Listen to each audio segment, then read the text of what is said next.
Ambalat, Prabowo takut Malaysia? Atau ini strategi tingkat dewa? Katanya Prabowo takut lawan Malaysia soal Ambalat, tapi kamu yakin itu takut? Atau strategi geopolitik yang gak kamu pahami? Kalau kamu pikir pemimpin kuat itu yang langsung perang, berarti kamu gak pernah baca The Art of War. Ambalat bukan soal berani atau takut. Ambalat adalah konflik geopolitik yang rumit, warisan puluhan tahun. Sejak Malaysia secara sepihak mengklaim blok Ambalat ke dalam peta negaranya tahun 1979, dan di tahun 2005, kita nyaris perang. Kapal perang Malaysia dan Indonesia bahkan sempat saling kunci target.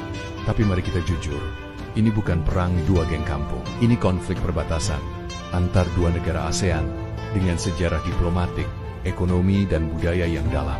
Sekarang, bayangkan, di tengah rapuhnya ASEAN, Thailand, Kamboja sedang panas. Laut Cina Selatan makin tegang, lalu Indonesia malah perang sama Malaysia. Itu bukan keberanian, itu bunuh diri strategi.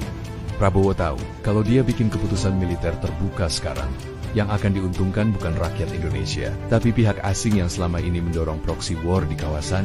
Perang terbuka dengan Malaysia bisa dimanfaatkan oleh mereka yang ingin melihat Indonesia terpecah. Gerakan separatis mendapat dukungan moral dan logistik dari luar, dan akhirnya Indonesia bukan jadi pemenang, tapi hanya pion dalam proxy war. Mari kita buka mata, perang itu bukan film. Lihat Ukraina, lihat Suriah, lihat Libya.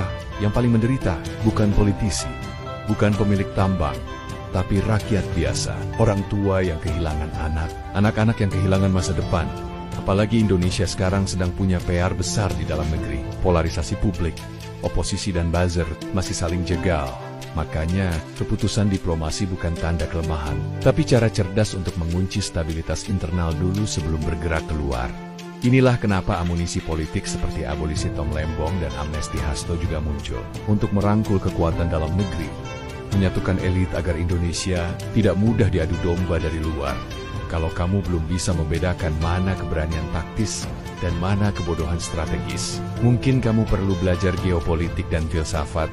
Sun Tzu pernah bilang, kemenangan terbesar adalah saat musuh menyerah tanpa pedang terhunus. Dan Plato mengingatkan, negara akan jatuh bukan karena musuh dari luar, tapi karena kebodohan dari dalam. Yuk belajar geopolitik dan filsafat, biar kita nggak gampang dikibuli narasi sesat. Follow dan share, biar nalar kita makin tajam, tapi hati tetap bijak.